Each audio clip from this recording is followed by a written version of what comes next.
right, what's up? What's up? Good morning, everybody. We are out here bright and early. Sun is just now starting to rise.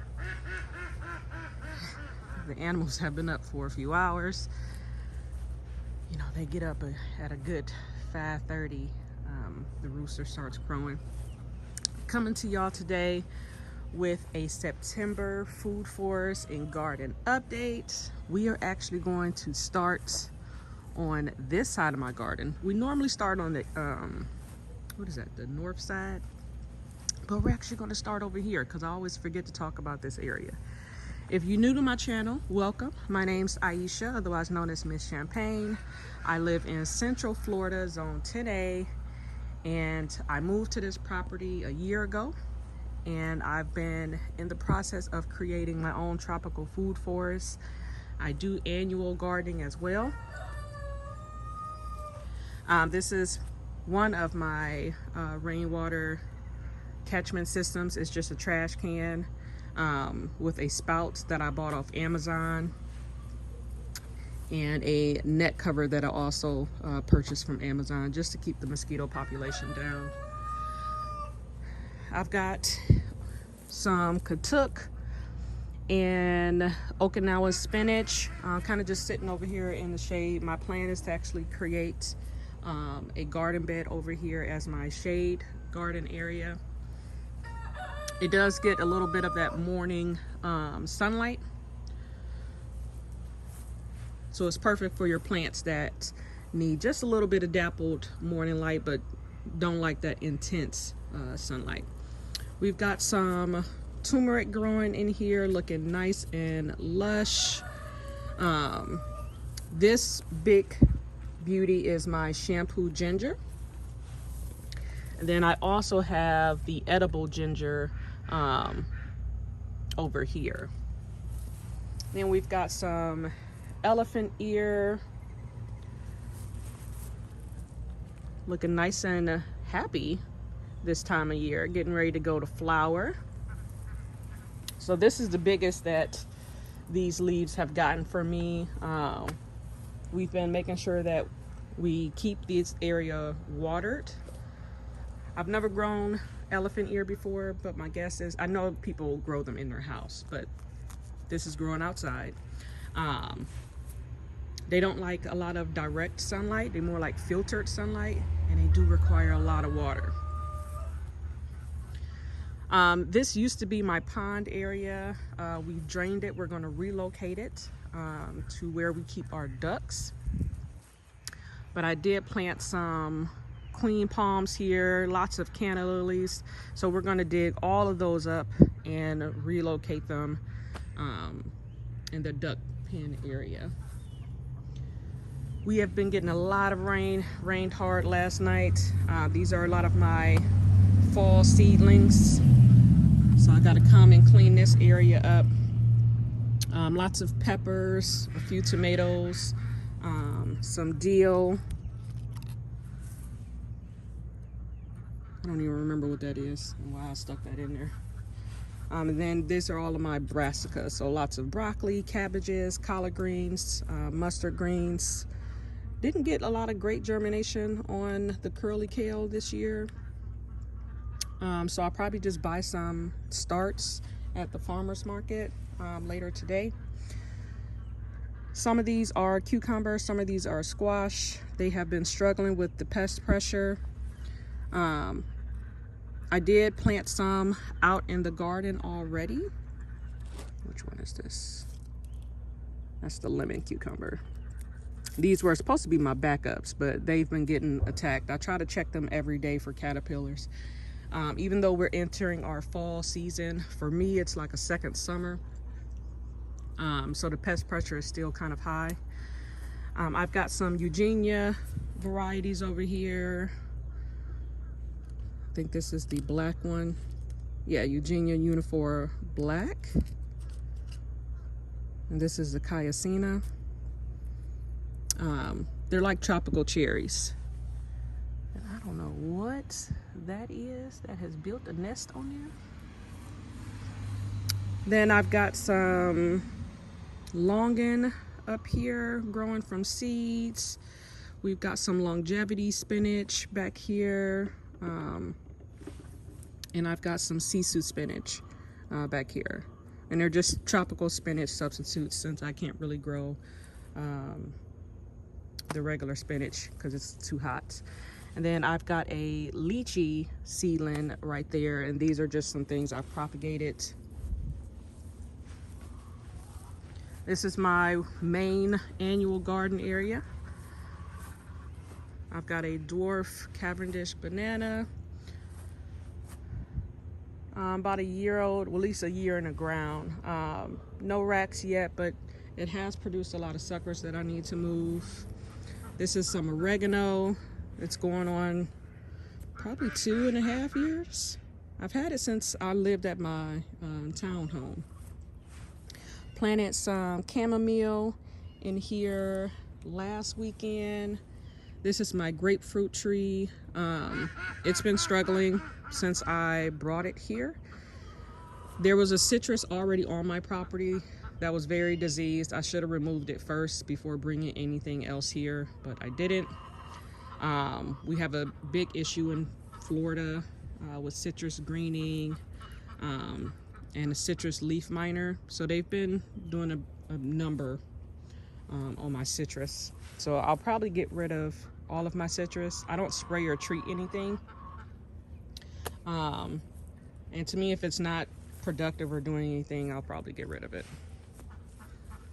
All right, let's go in the garden. This is just some lemon basil, great for teas. I wouldn't necessarily use it for cooking, but when you break off a leaf, it has a pretty great lemon scent. It does spread like crazy because it constantly seeds. That's all it does is go to seed. This is my prime arc blackberry, doing great. This is a variety of blackberry that fruits on the first cane that comes up. I need something to prop it up because it is growing massive. It like went up into the passion vine and came back down. So yeah, just know if you plant this variety, it is massive. So I need to find a way to prop this up or tie it to the fence. This is my passion fruit vine. I'm letting it trail along the fence here. It also goes up and over the arch. Once it dies back this winter, I'm going to do a lot of trimming to clean up this arch so that I can walk through a lot easier. This is just another blackberry. I got it from Lowe's, so I don't necessarily know exactly what variety, but these fruit on the second year. I got lots of cranberry, hibiscus.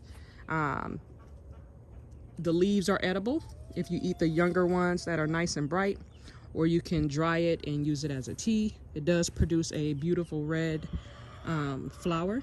It is a hibiscus. I've got some rosemary down there. This is my Myers lemon. No fruit on it this year. We did get fruit last year. For me, it's been fruiting every other year. It always struggles to bounce back after it fruits. This is my LSU purple fig. We've got some figs on here that are ripe and ready. It's not the sweetest tasting variety. So I've just been pulling them off and giving them to my chickens. I don't really like it. My chickens love it. I was gonna try maybe cooking with it. I've got some beauty berry. It's got these gorgeous purple berries on here. They are edible for humans, but I am leaving them for the birds. This is a Florida native, and I've got some dune flower, which is another Florida native, so it can spread and kind of take over this area. That's Big Red. Every time they see me, they just expect food. So this is one of my Kent mangoes. And then we have a papaya here. Just a variety, again, from Lowe's. Has not fruited yet. It's flowered a few times. It is a female one. It didn't hold its fruit last year. And it is flowering again, if you can see that. So I don't know, hopefully we'll get some fruit. This is supposed to be a blue java. Fingers crossed that it actually is. I know it gets mislabeled a lot, but we'll be able to tell whenever it produces this first rack.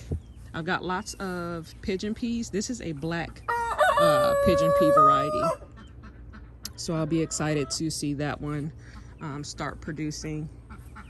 And then I've got a muscadine grape over here, and then here we have our Maha Chinook mango. And let's show you what's going on in this garden area. Not much. Everything is trying to bounce back from the brutal summer we had. It was a really dry summer, and usually we have a rainy season during our summer because, you know, hurricanes, but it's starting a little late. So now it's starting to rain every day. So things are starting to kind of bounce back. I do have stuff covered. I had a huge issue with, I'm assuming was a squirrel, but can't be for sure, eating all of my peppers. And then of course I planted some cucumbers. And as you can see, I'm already missing 2 of them. This one's still doing well, not covered. That one over there is covered. This was my banana tree from last year. So it is struggling. I'm actually just going to prune it back quite a bit because it bounces back. Peppers in my zone can be perennial. They just keep coming back as long as their roots are healthy. And this, spider web. This is a habanero. This is one of my squash. I've got lots of marigolds. These are really old. That's a shishito, and that's a bell pepper. But it is trying to come back. I do put rabbit manure in here. I just top dress it every so often and try to fertilize it with like worm casting or the fish fertilizer. This was a sucker that I got from my midnight snack, which is a cherry variety that's growing in my other annual garden bed area. That's most likely a Cubanelle. A lot of my squash didn't make it. This one's doing great. So I would take it off, but I may forget. But that one's doing great. So let's pull that back down. This is some dino kale. I think it's either called blue magic or black magic. And then I've got some lemon cucumbers in here. I planted 3. One looks like it's dying, so I'll probably just pull that one out. This one I didn't get covered in time. There's nothing left. This is my one of my green stalk towers. It's the shorter variety, like the leaf tier. Forget what it's called. But I got some Mexican tarragon here. Just cut it back, so it's starting to bounce back. It kind of struggled during the summertime. Chives are also coming back. Those have been in there since last year. We've got some stevia that's been appreciating the cooler days. This celery has been in there since last year. And I grew this from the grocery store. I just cut off the bottom of it, put it in water. This parsley's been in here since last year.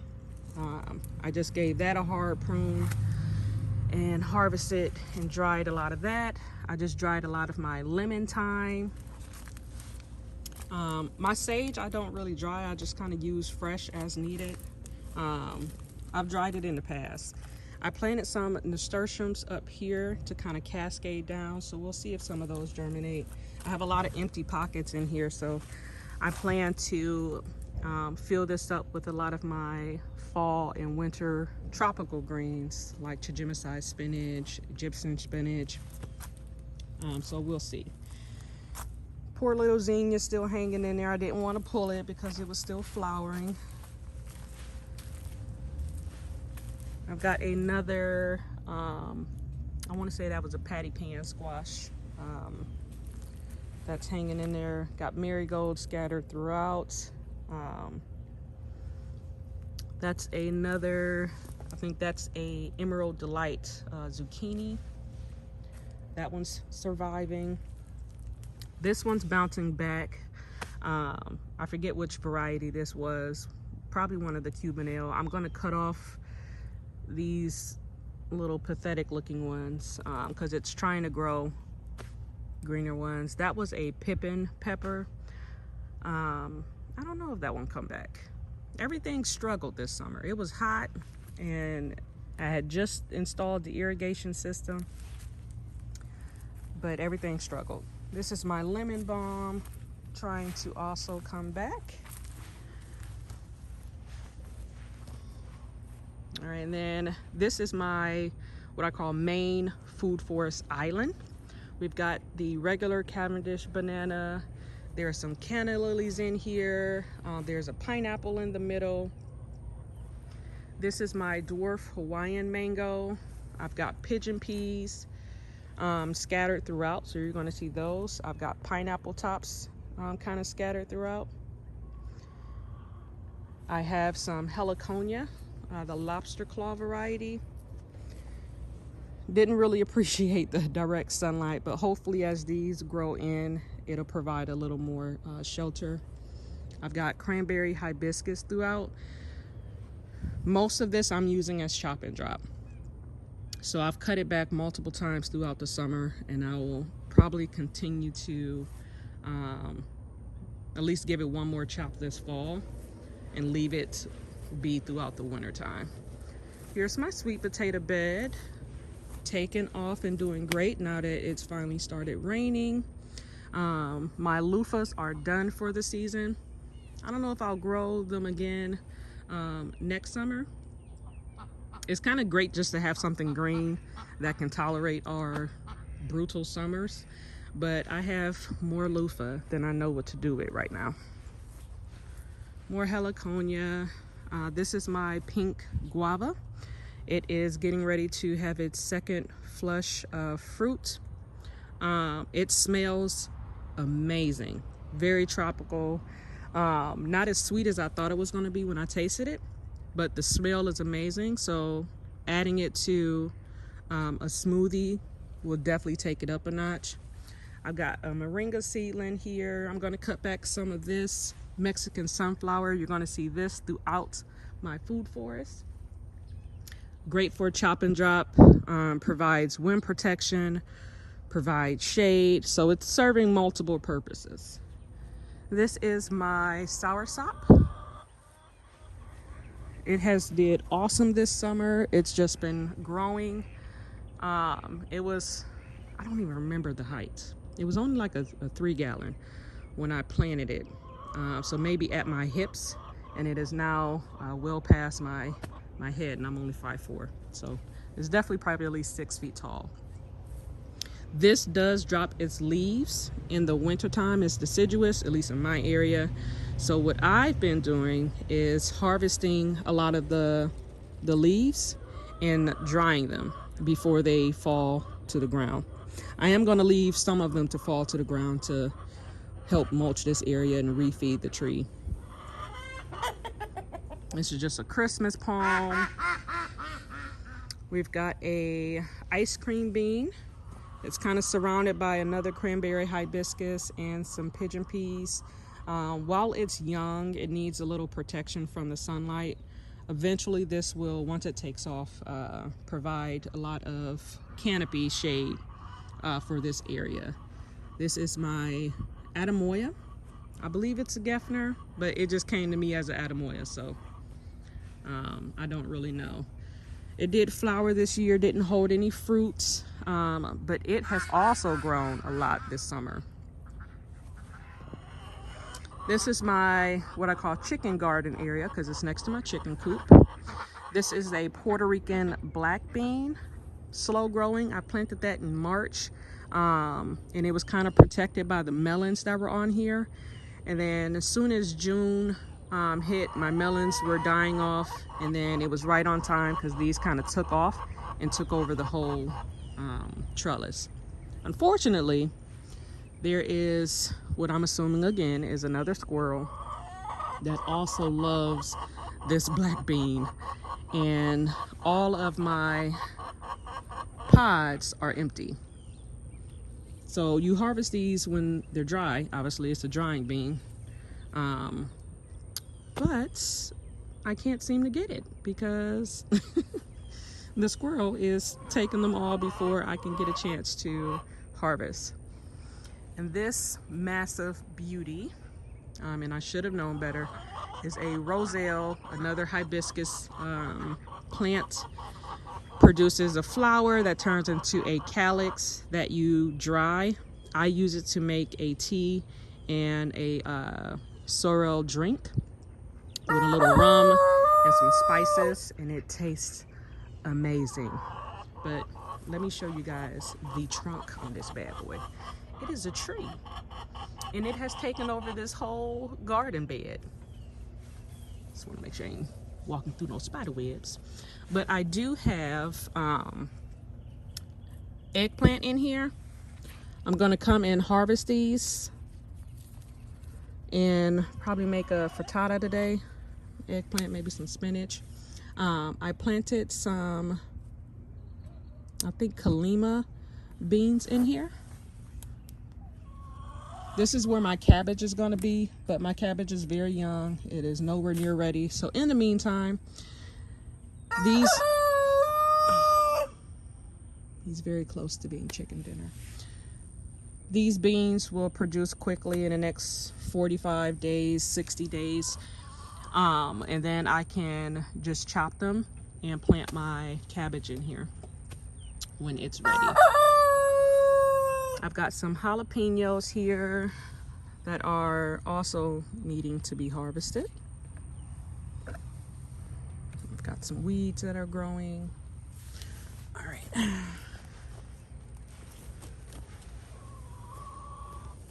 Also have a Thai chili pepper. Everything is starting to recover after the traumatic summer that we've had. I've mulched this area. We've got some mushrooms popping up. Fungus is good. You want to see it in your garden. So if you can mulch with wood chips, then do it. It will encourage some fungal growth. And this is my other green stalk tower. Planted some Kalima beans in here as well. These I'm going to leave. I do have some pink eye purple haul. This is a southern cowpea. It's a vining variety. It's not a bush variety. So you kind of need somewhere for it to trail.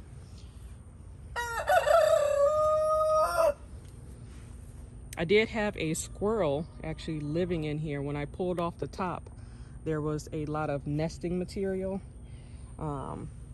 My shade cloth and a lot of the bean pods I found in there. It rained pretty hard all night, so everything's kind of soaking wet. This is my jackfruit golden nugget variety.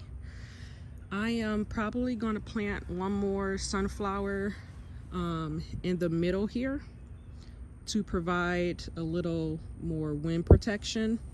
It did well this past winter, but I'm not going to cover my trees. If it's not meant to survive in my food forest, then it won't. But I'm going to put another sunflower here. This one is a Jamaican cherry. It struggled all summer long. Hopefully it bounces back and recovers as we go into the winter months. I've got some pink muley grass, another Florida native that flowers in the fall and winter. More Tithonium or Mexican sunflower. I've got some here by the rabbit hutch. This is the duck pen where we're going to be building the new pond. And I've got some Waxahachie grass. That's also great for chop and drop. Then over here I've got elderberry, which is medicinal. So this area, it still gets probably too much sun in the winter time, I was thinking about laying the Mexican sunflower down, just laying the stalk on the ground and letting it grow as a sun protection. I just got to make sure I don't plant anything massive so I can get to it from the other side. And then this was my original midnight snack. Volunteered with the chickens planted it because they love the midnight snack tomatoes. And I saw a little healthy branch, so I snapped it off and put it in the raised bed because I forgot to save seeds. Well, I thought I saved seeds, but there were no seeds in the seed packet. We've got some trees here. That one back there is a Royal Poinciana, just to try to provide a little bit of shelter back here because this is all open and exposed, so it is unbearable during the summertime. I've got a coconut palm in here, protected while it's young, so it's doing a lot better. It struggled when we first planted it. The leaves are all burning. More cranberry hibiscus. This is a Kunti Florida native palm. It grows as like a hedge. This is my star apple. Nope, star fruit, not star apple, star fruit. This is the Carrie variety. It did have some fruit on it, but it's young, so it didn't hold on to it. More pigeon peas. Watermelon seedling that I just planted probably 2 weeks ago.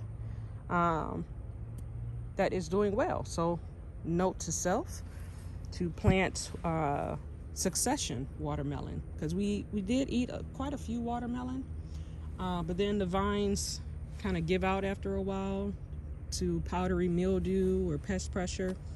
Nothing has actually been really bothering it, which is surprising to me, because when I planted the pumpkin, that poor thing got attacked constantly. I got more moringas coming up from seed.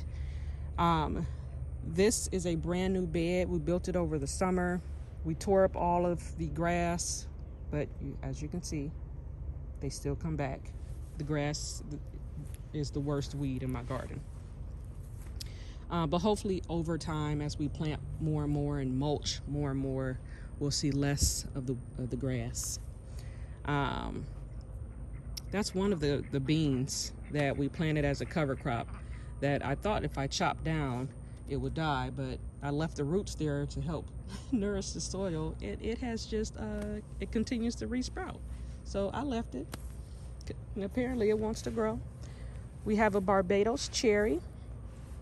We've got more katuk. We've got some cassava. I've planted that throughout. We'll probably harvest that later in the winter. More of the cranberry hibiscus. We need to do a chop on that. I've got some plumerias that I'm going to put in the ground.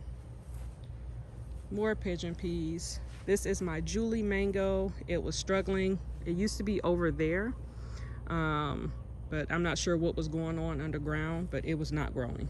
It was my only mango tree that had not put on new leaves.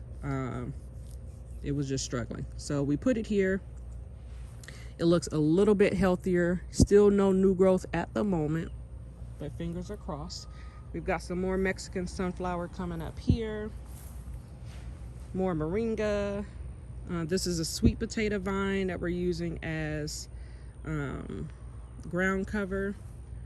I've got lemon basil over here. I did throw in my Thai chili plant, just because, why not? I've even got a little radish. That was another cover crop that apparently I must have missed.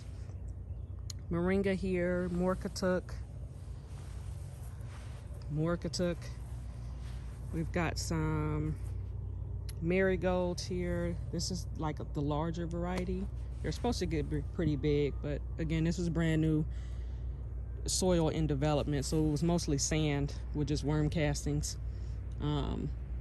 More katuk, more Okinawan spinach. It's starting to get a lot more protection from the Mexican sunflower, the cranberry hibiscus, and the cassava. So the leaves are bouncing back. I've got pineapples planted throughout, and then another sorrel planted here. Now it was planted pretty late, so I may not get any calyx off of it before it starts getting really cold. But this is where they will grow next season instead of my garden beds. And this is my biggest moringa that I have. It was one seed but divided into two. So this is very medicinal. It's like pretty much a multivitamin. You can, strip some of the branches, eat them raw. They're kind of bitter. Or you can just dry them. People put them in capsules, put them in your smoothies. And let's go over here. So this shed is new. One of the things I didn't think about when I was placing this shed is my sprinkler system. There is a sprinkler head directly behind this shed, and it is the head that is responsible for watering this area. So once we planted it, I didn't realize that my peach tree was not really getting watered and it struggled this summer. But again, rainy season has started, and it's trying to put on new leaves, but it's deciduous. It's getting ready to, it's going to lose all its leaves anyway. So I'll just have to remember to water this during the summertime. I may actually move it somewhere down there. Here are my grapevines. This is a Reliance table grapevine growing in Florida, which I didn't think we can even grow table grapes because it was too hot, but it's growing. It's pretty shaded by the shed. It gets the last little few hours of evening sun that's not shaded out by that oak tree, but it is doing well. And this is a Niagara white variety, also doing well. I've just been kind of trying to help it trellis. Got some marigolds in here. Once some of these go to seed, I'm just going to sprinkle them over there. My husband mowed the lawn, so he was just moving some branches. We have a coconut cream mango. Loving this area. We've got more kunti palm, more pigeon pea. This is a methley plum. You'll see pineapples throughout. This is one of the Bismarck palms. So we did expand this area as well. My husband, again, we tried to strip all the grass. We even put cardboard down, compost on top of the cardboard, and the grass still comes back. But weeding is a forever adventure. These are my blueberries. I've got a pink lemonade variety. And I don't remember what the other variety are if I removed the tags already. That one is a emerald blueberry. Got them all from Lowe's, just different seasons. That's my oldest one. It produces kind of tiny blueberries. This one is doing quite well. It's in a pot all on its own. These may be too close together, but I mean, they in there. I'm not moving them. More pigeon pea. This is where I am thinking about moving the Florida Prince to this area. I'll probably dig this Mexican sunflower up and put it somewhere else and put the peach tree right here. That way it's in line of two different sprinklers and it will still get a lot of sunlight, which it loves. I've got some Florida natives over here. What is that called? Why can't I think of it all of a sudden? Firebush. This is the native variety, and then this is the non-native variety, which is more of a shrub. This one can get pretty big once it gets established. It's great for your birds.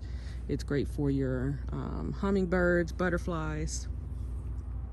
More beautyberry over here. This one has not flowered or produced any berries. We have another plum. This is the Mariposa. We've got some blue porterweed. This is another Florida native. The little tiny moths and small bees like the little blue flowers. It is medicinal as well. Great for the female reproductive system. We've got some salvias here, a white and red variety. These are the native ones. I've got some tropical milkweed. This is not the native variety. I am still on a hunt for the native variety, but I cut it back every winter because it's tropical, so it doesn't really die. So you have to cut it back.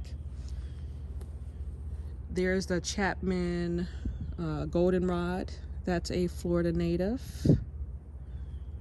I don't know what that is, but ever since we've mulched this area and started really tending to it, it was here already. It's been growing like crazy. Looks like it's possibly related to the pineapple family. It has a similar growing pattern, so it's probably some type of bromeliad. We've got some vincas. Those are just ornamental. It was a third one right here, but that one didn't make it through the summer. So I'll probably get another pink variety or just propagate one of these pink varieties and plant it over there. More milkweed. I have some coreopsis down here.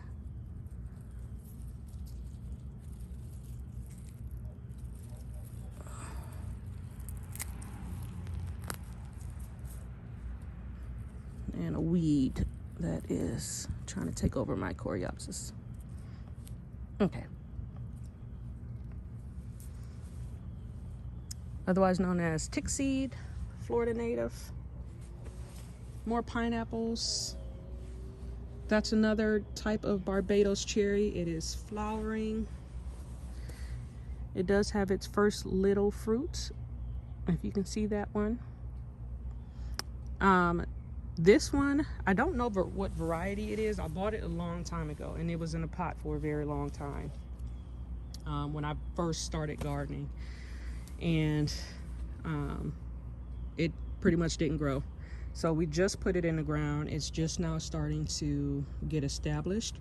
I'm hoping it'll get bigger like the other Barbados cherry that I bought from Lowe's, but I don't know if they're different varieties. But the leaves and stuff are much smaller. These are sweet. They're kind of tart, but they're high in vitamin C, but they don't produce enough flesh that I feel is really worth it for me to eat, but I'll leave it for the birds. I've got more plumeria here, more pineapples. This one we harvested from, and it's already got a second one growing. I removed probably like 4 suckers off of here that were growing from in between the little leaves. The pups grow from the bottom, but they all can produce a pineapple within a year. But if you grow it from a pineapple top that you've twisted off, then those can take up to 2 years. This was a pineapple top, the first one that I ever grew. It was in a pot for about 1.5 years. Then we put it in the ground and it produced a pineapple for us. This is the bridal bouquet plumeria. At least I think that's what it's called. We've got some dragon fruit not doing well in this area. This was a loquat tree that we bought this year. Also not really doing well in this. I don't know if it was because it was so big that it just struggled all summer. And I also want one that bushes out lower so that we can harvest most of the fruit, and that it's not some giant tree that we can't really harvest from. But I'll leave it. We'll get what we get. I'm looking for some specialty varieties anyway. More pineapple tops throughout. We've got crepe myrtle throughout. That was already here. This is a Valencia orange seedling. I am pretty sure that it won't be true to seed because most of those are hybrid oranges. So you never know what you're gonna get when you grow it from seed. But I'm growing it. It does have a lot of the issues with the leaf curl from the leaf miner, but this actually looks a lot healthier than my other ones that or grafted that I bought. We've got some aloe here, another pineapple there, more of the taro. We have a rose here. It's seen better days. Like I said, everything struggled this summer, but it's starting to bounce back and produce a lot more leaves. Then this is a Patanga Jumbo, another Eugenia cherry variety. We've got lots of Spanish needle or Biden's alba throughout. And then this is my, sorry about the AC, Japotacaba. Doing well in this area. It gets a lot of rainwater. It gets just enough morning sun. It is loving life in this area ever since I moved it. And then let me show you the trees that are in the chicken coop. I always forget about those. This is our bar area that we're tearing down. The goal is to get actually a pool built in this area, pool and patio. So in the chicken coop area, I've got a lemon tree that was from seed, one of the Meyer seeds. But like I said, Meyer's lemon is also a hybrid, so it won't be true to seed, but you can always graft onto it maybe. Looking healthy, nice and dark green. It's loving being inside the chicken coop. You can't see anything because of the sun, so let me come this way. And then we have some mulberries. I love growing them in the chicken coop. They love all the nitrogen rich sandy soil that's in here. Whatever falls off the tree, the chickens eat. They also love the mulberries. This is the world's best. It's growing nice and big, so we'll get tons of mulberries. It produces pretty much twice a year. This is the first year that it's been in the ground, so they're still on the smaller side. But I've gotten bigger ones than this. And then over there is the everbearing mulberry. A lot smaller. And those mulberries are very small. So we haven't even eaten them because they're just tiny. I just give them to the chickens. But the world's best actually do like the flavor of these when we get them. And that is pretty much it for the food forest. This is my composting area. Try to do a lot of composting. I definitely need a bigger setup. Just trying to get that established. But right now, we're wrapping up. This is breaking all down. We're done with this one. And this will probably be for the spring. This Kent mango is doing so well. It's put on so many new growths. And I cut this one. It was growing straight up like a little stick, and I cut it in half. And then it branched out, so now it looks nice and bushy. But that's it for my food forest. I'm gonna get out here and do some work. Let me know what you guys are growing. Thank you for following me on my journey. Till next time, don't forget to like and subscribe. See you guys later.